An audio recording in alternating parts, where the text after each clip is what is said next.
Gautam neuro care brain stroke migraine fits brain and spine surgeries కి best neuro surgeon. మనం ఇంట్లో ప్రతిరోజు వాడే పదార్థం అది లేకుండా వంట చేయడం సాధ్యపడదు. అసలే పండగ సీజన్, కొత్త అల్లుళ్ళు కోడళ్లతో ఇల్లంతా సందడిగా ఉంటుంది. ఇంటికొచ్చిన చుట్టాలకు రుచికరమైన వంటలు వండి పెడతాం. రుచి కోసం కూరల్లో ఎన్నో రకాల వాటిని వేస్తాం. కానీ అది లేకుండా కూరకు రుచే లేదు. అదేనండి అల్లం వెల్లుల్లి పేస్ట్.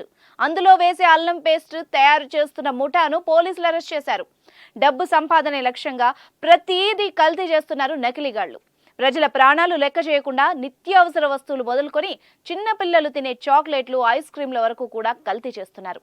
తాజాగా కల్తీ అల్లం వెల్లుల్లి పేస్ట్ తయారు చేస్తున్న నకిలీ దందా గుట్టు బయటపడింది.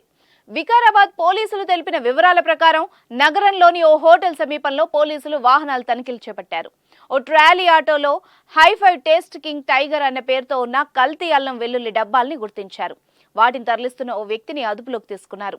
హైదరాబాద్ అత్తాపూర్కు చెందిన అజిత్ చరణ్య అనే వ్యాపారి నుంచి వాటిని కొనుగోలు చేశానని, 5 కిలోల డబ్బాను మార్కెట్లో 200కు విక్రయిస్తానని తెలిపారు.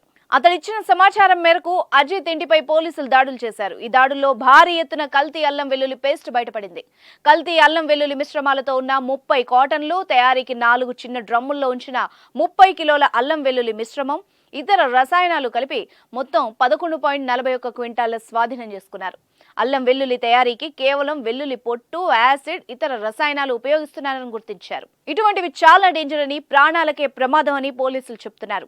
నాణ్యత లేని చౌకగా దొరికే అల్లం వెల్లుల్లి పేస్ట్ డబ్బాలు వాడకపోవడమే మంచిదని పోలీసులు సూచిస్తున్నారు. ఇంట్లో తయారు చేసుకున్న అల్లం వెల్లుల్లి పేస్ట్ ఉత్తమమని, ఇటువంటివి కొని ఆరోగ్యాన్ని నాశనం చేసుకోవద్దని చెప్తున్నారు.